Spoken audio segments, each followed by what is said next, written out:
Sí, los niños, si hay algún niño todavía física o mentalmente hasta 5 años, pueden enviarle a la clase. Vamos a hablar de esta fe imparable y quiero soltar palabra, es una palabra sencilla, no es nada demasiado complicado o rebuscado. ¿Pero por qué? Porque quiero soltar palabra de vida hacia vos. ¿Cuánta gente ya soltó palabra de muerte de alguna u otra manera hacia nosotros? ¿Verdad? Palabra de condenación, palabra que nos lleva a frustración, una palabra que nos juzga, una palabra que tiene mala intención, porque hay gente que viene muchas veces a decirnos palabras con malas intenciones, como para que vos o yo nos desanimemos, como para que vos o yo nos hagamos de menos o nos sintamos de esa manera. Y la voluntad de Dios no es esa. La voluntad de Dios es que vos y yo tengamos vida en abundancia y tengamos esta fe que realmente es imparable. Por eso yo te animo a este versículo que creo ya conoces, de Marcos 9:23. Decile al que está a tu lado, decile este versículo, si podés creer, pero decile al que está a tu lado, si podés creer, al que cree, todo le es posible.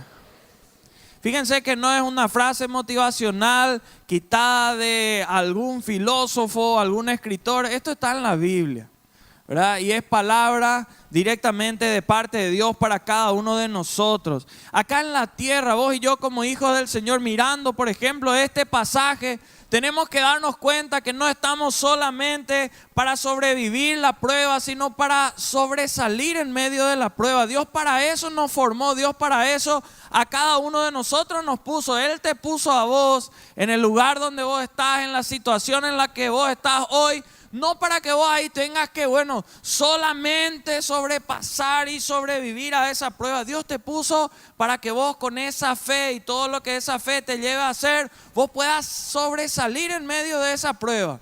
Porque ¿qué es lo que quiere el enemigo? El enemigo quiere verte a vos y a mí derrotados. ¿Y qué es lo que quiere Dios? Verte a vos y verme a mí levantados. Dios siempre quiere lo contrario a lo que el enemigo desea. El enemigo de todas las maneras va a tratar de derrotarte, de hacerte sentir derrotado, de hacerte sentir de menos. ¿Y qué es lo que Dios hace? De todas las maneras posibles trata de levantarte a vos y a mí.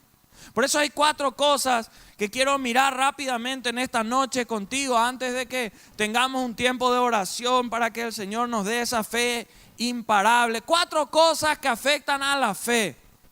Esto es algo que vos vas a encontrar en varios libros. Hay como 4 o 5 libros que hablan de estos puntos. De hecho, en la palabra de Dios menciona también 4 cosas que afectan a la fe. Número 1, nuestro espíritu. Y esto es algo demasiado importante que vos y yo podamos entender, porque cuando vos y yo recibimos la palabra de Dios, cuando vos y yo caminamos por la palabra de Dios, caminamos en base a una relación que estamos desafiados en estos días a que sea no por vista, sino por fe. ¿Y qué es importante? Que vos y yo en este tiempo empecemos a vivir un cristianismo, una relación con Dios que sea espiritual y ya no emocional. Porque ¿qué pasa? Esas mismas emociones que a vos en un momento te conducen hacia Dios, en otro momento te conducen hacia el pecado. Esas emociones fácilmente nos llevan de un lado para el otro. De hecho, la Biblia dice que el de doble ánimo, ¿qué es? Inconstante en todos sus caminos. Y mientras vos y yo seamos emocionales un ratito, no sé, nos emociona una música, nos emociona cómo alguien habla, quizás nos emociona el ambiente tal vez. Vamos hacia Dios, pero ¿qué pasa? Después nos emocionan otras cosas allá afuera y nos llevan hacia cosas totalmente fuera del Señor. Por eso, ¿qué pasa? Vos y yo tenemos que dejar que nuestro espíritu empiece a ser lleno de Dios, que nuestro espíritu se active, que nosotros podamos tener una relación con el Señor que sea verdaderamente espiritual. Vos y yo necesitamos, por eso mucha gente viene a la iglesia incluso por años y fracasa siempre. Porque se movió por emociones. De hecho, la Biblia nos dice que nuestro espíritu a la verdad está dispuesto, pero la carne siempre es débil. Nuestra carne es débil. Y todos tenemos diferentes tipos de debilidades. Por eso nosotros tenemos que hacer que nuestra fe empiece a alimentar a nuestro espíritu. ¿Y cómo vos y yo podemos saber que lo que estamos alimentando es nuestro espíritu y no la fe, y no las emociones. Hay un versículo en Primera de Juan, capítulo 2, versículo 27, donde dice: pero la unción que vosotros recibisteis de Él permanece en vosotros, y no tenéis necesidad de que nadie os enseñe. Así como la unción misma os enseña todas las cosas y es verdadera y no es mentira, según ella os ha enseñado, permaneced en Él. ¿Qué quiere decir esto? Que mientras que lo emocional no permanece siempre, lo espiritual siempre permanece, siempre. Las cosas que vienen de parte del Señor, por algo la Biblia dice que Dios es el mismo de ayer, hoy y va a seguir siendo el mismo mañana. La emoción es un impulso momentáneo, pero ¿qué pasa? El espíritu es un poder permanente, el fundamento de nuestra vida como hijos de Dios, por eso tiene que ser el espíritu. Pues tenemos que entender que cuando nuestra fe es espiritual, somos pacientes para esperar la promesa de Dios. Pero cuando nuestra fe es emocional, entonces ¿qué pasa? No somos pacientes para esperar la promesa de Dios. ¿Y cuánta gente cae por eso? Una semana no recibí ningún milagro, ni cerca luego de recibir un milagro, ni en broma me dijeron algo que parecía un milagro y algunos ya quieren tirar la toalla. ¿Qué pasa? Están teniendo una relación emocional entonces, no espiritual. Porque el espiritual discierne las cosas, el espiritual está dispuesto a esperar. Decí conmigo: yo estoy decidido a renunciar a vivir un cristianismo emocional y voy a vivir uno espiritual. La fe tiene que afectar tu espíritu. Sí o sí tiene que afectar tu espíritu. Número 2, ¿qué va a afectar la fe? Nuestra manera de hablar. Nuestra manera de hablar. Dice la Biblia en 2 Corintios capítulo 4 versículo 13: pero teniendo el mismo espíritu de fe, conforme a lo que está escrito, creí, por lo cual hablé. Nosotros también creemos, por lo cual también hablamos. ¿Por qué muchos no hablan y no profesan la palabra del Señor? Porque no creen en esa palabra. Es la triste realidad. Vos tenés el club y nadie te puede decir nada en contra de tu club, aunque no esté bien, aunque el otro pueda ser mejor en algún área o en el otro. Vos crees que tu equipo es el mejor, entonces vos hablás de tu equipo, le defendés donde sea tu equipo. ¿Verdad? Vos tenés tu novia, tu esposa, tu esposo, tu novio, lo que sea, y vos crees que es la persona más linda, la no sé qué. Y vos le defendés, vos hablás de eso. Entonces algo está mal. Si vos y yo decimos creer en el Señor, pero no hablamos de Él, no hablamos de sus cosas. La fe, ¿qué nos va a llevar a hacer? A creer. Y entonces por consecuencia, ¿qué vamos a hacer? Vamos a hablar. Yo creo que es lo mejor que alguien puede tener. Yo creo que es lo mejor que a alguien le puede pasar en la vida, conocerle al Señor. Y si yo estoy convencido de eso, ¿qué voy a hacer? No voy a esconder eso a los demás. Hay gente que no le habla a las personas que más le quiere del Señor. Y eso es grave. ¿Por qué? Porque significa que vos no crees. ¿Quién de nosotros no quiere lo mejor para las personas más queridas de su vida? Todos queremos lo mejor. Y si no le hablamos, entonces algo está incorrecto. Nuestra manera de hablar tiene que reflejar nuestra manera de pensar, nuestra manera de qué estamos llenos. De hecho, la Biblia dice que de la abundancia del corazón, ¿qué hace la boca? Habla. Hay gente que habla solamente de derrota, hay gente que habla solamente de chisme, hay gente que habla solamente de peste, hay gente que habla solamente groserías, solamente obscenidades, hay gente que habla vulgaridades, gente que habla de todo lo peor. Hay gente que en lugar de tomar desayuno parece que toma veneno, ¿verdad? Y parece que se inyecta luego eso. Y donde se va, cuidado con lo que nosotros hablamos. La fe tiene que cambiar, tiene que afectar nuestra manera de hablar. Tu proclama antecede, nuestros pastores siempre dicen eso, a nuestra victoria. Y vos y yo tenemos que empezar a hablar en fe. Hablar en fe. Si tenés hijos, hablarle en fe, aunque sea el más cabezudo, aunque sea el más, ¿verdad? Que parece que está en el otro lado. Hablarle en fe. Hablar en fe. a tu hermano, a tu discípulo. ¿Cuántas veces a mis discípulos hoy le vieron algunos de ellos, verdad? Cara medio, ¿verdad? No era tanta de felicidad algunos, ¿verdad? Yo tenía miedo que me peguen, ¿verdad? Y a veces hay que hablar en fe, hay que hablarle. Y vos y yo necesitamos empezar a hablar en fe. De hecho, ¿qué dice la Biblia? Que la fe viene ¿por qué? Por el oír. Y vos y yo oímos y después nosotros decimos. Entonces cuidado con lo que vos oís y obviamente cuidado con lo que vos hablás. Tercero, ¿a qué va a afectar nuestra fe? A nuestra mente. La fe y la mente pueden y tienen que trabajar juntos. Pero ¿qué pasa? La razón, ¿qué es lo que primero necesita? Necesita primero evidencias para después creer. Pero ¿qué es lo que hace la fe? La fe primero cree para después ver. Entonces por eso es tan importante que vos y yo en este tiempo miremos, analicemos, ¿verdad? Cómo está nuestra mente. La fe tiene que afectar nuestra mente sí o sí. Tiene que afectar nuestro razonamiento. Por eso la palabra de Dios dice en Romanos 12:2, dice: no os conforméis a este siglo, sino transformaos por medio de la renovación de ¿qué?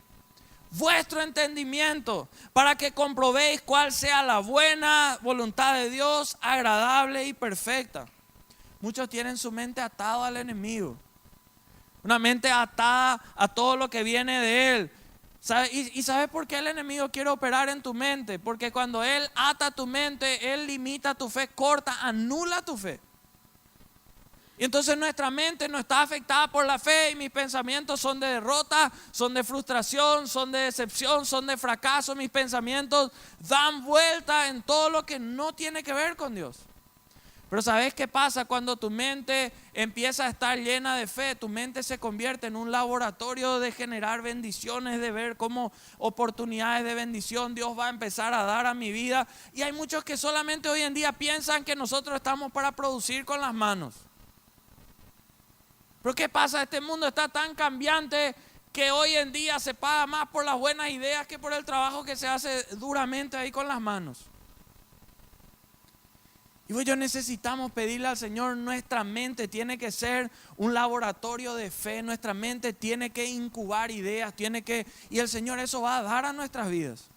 Cuando nosotros permitimos que sea renovado, ¿por qué? Porque la fe no opera en una mente sucia, en una mente conformista, en una mente contaminada. La Biblia, ¿qué dice? Y menciona textualmente, ¿qué tenemos que pensar? Fíjense, Filipenses 4:8 nos habla la Biblia. Y vos tenés que en estos días meterte a pensar en estas cosas. Pues a veces pensamos todo lo contrario. Dice, por lo demás, hermanos, todo lo que es verdadero. A veces pensamos todo lo que es mentira. Todo lo que es verdadero, todo lo honesto, todo lo justo, todo lo puro. A veces nosotros pensamos fantasías sexuales, eróticas. A veces uno piensa, ¿verdad? En cosas de cómo joderle a otro, de cómo dañarle a otro, de cómo vengarse. Acá la Biblia dice todo lo puro, todo lo amable, todo lo que es de buen nombre. Si hay virtud alguna, si algo digno de alabanza, en esto pensad. Nuestra mente tiene que empezar a pensar en estas cosas y vamos a ver victoria, vamos a ver bendición, vamos a ver pasos hacia adelante en nuestra vida. Nuestra actitud luego va a empezar a cambiar. Nadie ve lo que vos pensás. Pero ¿saben qué? Si la gente ve la forma en la cual vos te comportás y la forma en la cual vos y yo nos comportamos, tarde o temprano refleja lo que nosotros pensamos. O pensás todo lo peor de tu pareja y tarde o temprano reaccionás de lo peor con ella. O le haces de lo peor. O pensás lo peor de tu trabajo y nunca vas a ser el que mejor rinde en el trabajo. Por eso cuidado con lo que vos y yo pensamos. Por eso nuestra mente tiene que estar llena de la palabra de Dios. La Biblia dice, y este versículo es muy claro, 1 Corintios 2:16, porque ¿quién conoció la mente del Señor? ¿Quién le instruirá? Mas nosotros tenemos ¿qué cosa? La mente de Cristo. A esto vos y yo tenemos que llegar, a no tener la mente del diablo, a tener la mente de Cristo. Esa mente que piensa bien, que piensa generosidades, que piensa bendición, que piensa cómo hacer bien a otro. Cuando tu fe impacta tu mente, se llena de palabras, se purifica tu mente, los pensamientos de Cristo, los planes de Cristo pasan a ser tuyos. Ahí es donde vos empezás a proyectarte a cosas grandes. Qué terrible que ustedes todos son jóvenes. Y hay en medio de nosotros muchos que ya no sueñan con sus mejores días por delante. Porque ya fueron derrotados en algo, ya se frustraron en algún negocio, en alguna relación sentimental, porque alguien ya les hirió, porque alguien ya les dañó, porque hubieron limitaciones, porque no sé qué pasó. Pero ¿vieron qué terrible es cómo el enemigo logró atar nuestra mente? La Biblia nunca dijo que solamente el que es perfecto desde que recién nació hasta su juventud, adolescencia y sigue creciendo impecable sin error, a ese él va a usar. La Biblia dice que lo vil, lo menospreciado del mundo, a eso Dios escoge, dice la Biblia.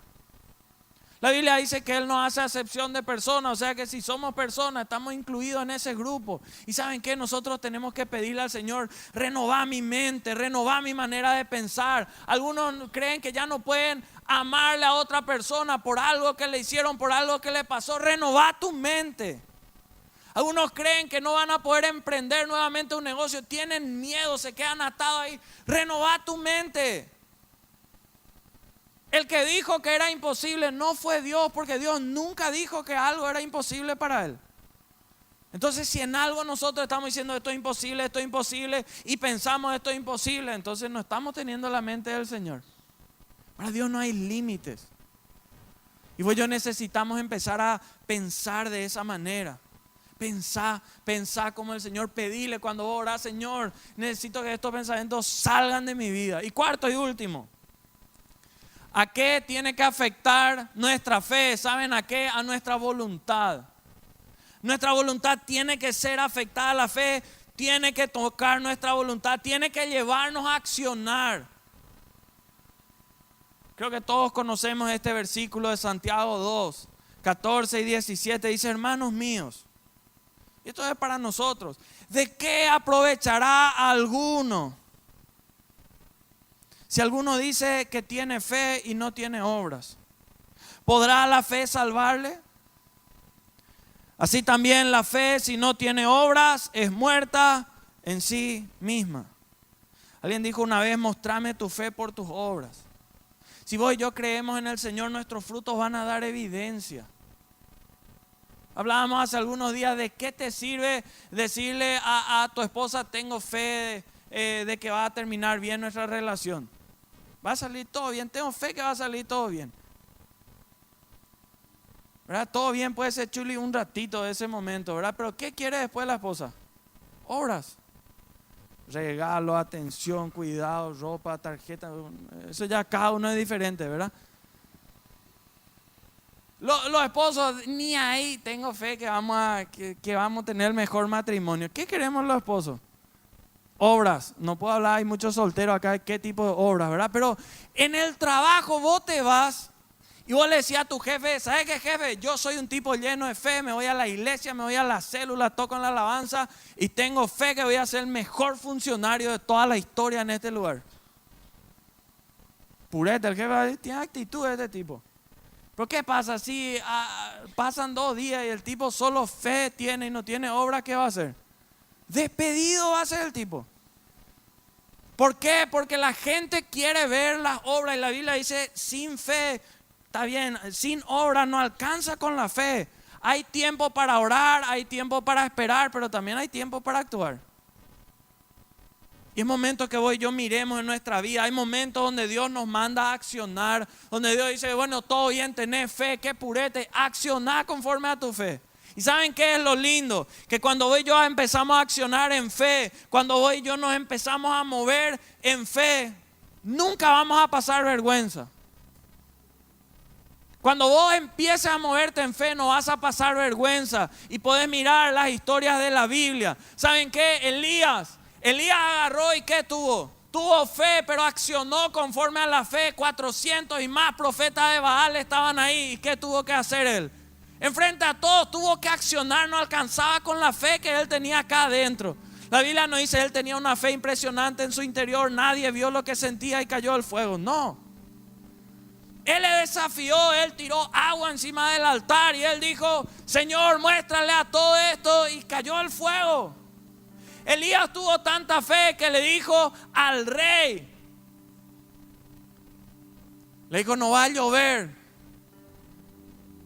porque vos fallaste con el Señor, hiciste, no va a llover, estos años no va a llover. Y no llovió, imagínate. Tanto que el rey tuvo que decirle: hace algo para que vuelva a llover, y tuvo que venir a volver a orar, y conocemos la historia. ¿Saben qué? Eliseo llegó a la casa de una viuda.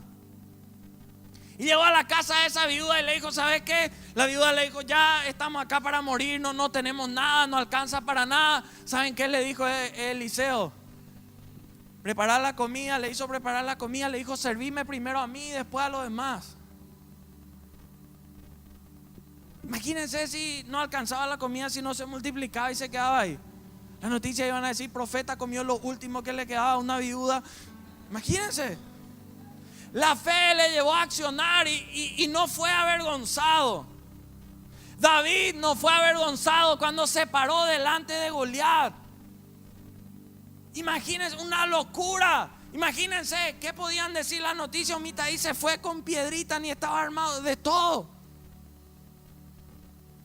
Matan a inocentes niños. No, él accionó en fe y tuvo la victoria. ¿Por qué? Porque cuando vos y yo accionamos en fe, no vamos a ser avergonzados. El pueblo de Israel con Josué recibió la palabra de Dios: tengan fe, van a tener victoria, van a ir a la tierra prometida. ¿Qué tenemos que hacer?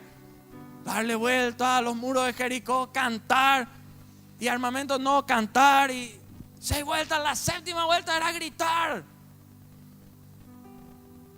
Imagínense qué ridiculez. Pero ¿qué pasó? Tuvieron fe y actuaron conforme a la fe y no fueron avergonzados. Imagínense a Noé, ¿cuántos años?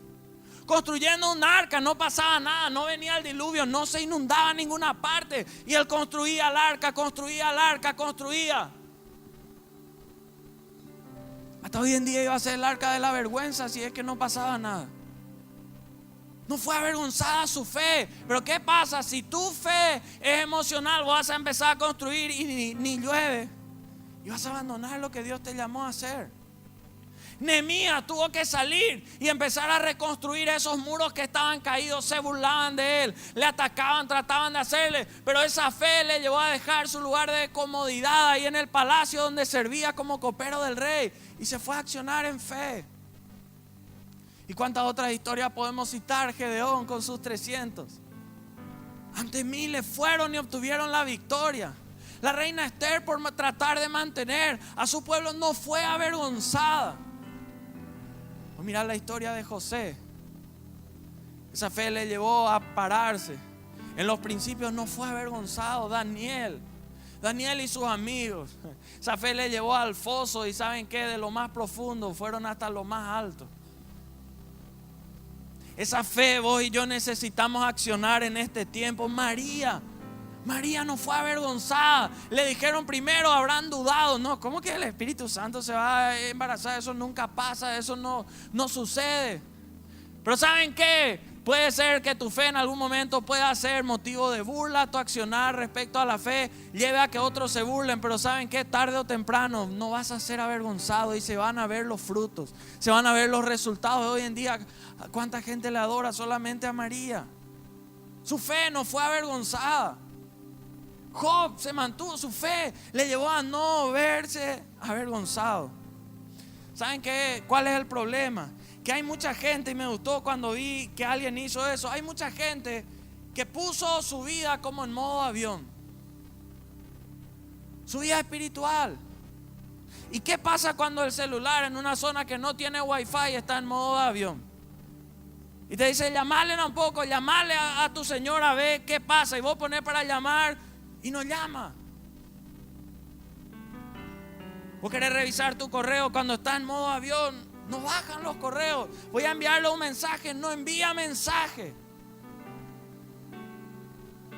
No pasa nada. Pero ¿qué pasa cuando, y vos me podés decir, pero es absurdo, quitar nomás el modo avión y ya está?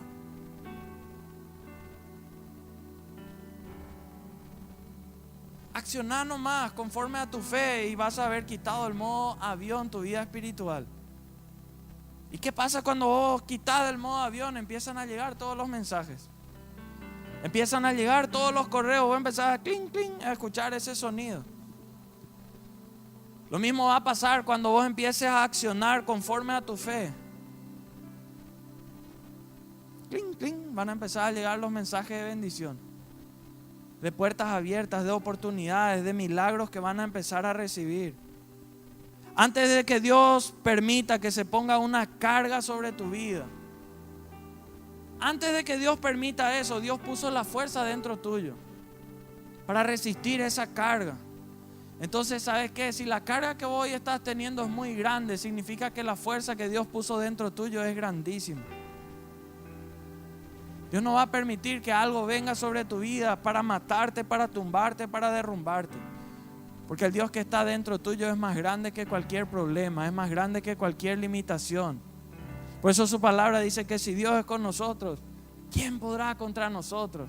Yo quiero animarte a que vos en esta noche empieces a creer por una fe que te convierta en alguien imparable. Una fe en la cual vos le decís, Señor, mi espíritu tiene que ser renovado. Una fe en la cual vos digas, mi forma de hablar a partir de ahora va a cambiar.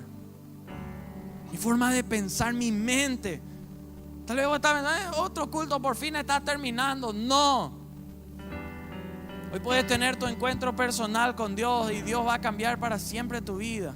Hoy puedes volver a ese primer amor con el Señor y tu vida nunca más va a ser igual. Hoy puedes ser lleno de su Espíritu Santo y nunca más la historia de tu vida, las páginas de derrota que quizás hasta ahora se escribieron, van a cambiar de color y se van a empezar a escribir de victoria. Esas páginas vacías de una vida que fue intrascendente, que no consiguió lo que quería hasta ahora, va a empezar a ser una vida que consiga aún más allá de lo que creyó y de lo que quería. Hoy queremos orar y queremos pedirle al Señor que Él llene tu vida, que Él llene tu corazón, que Él llene tu espíritu en primer lugar.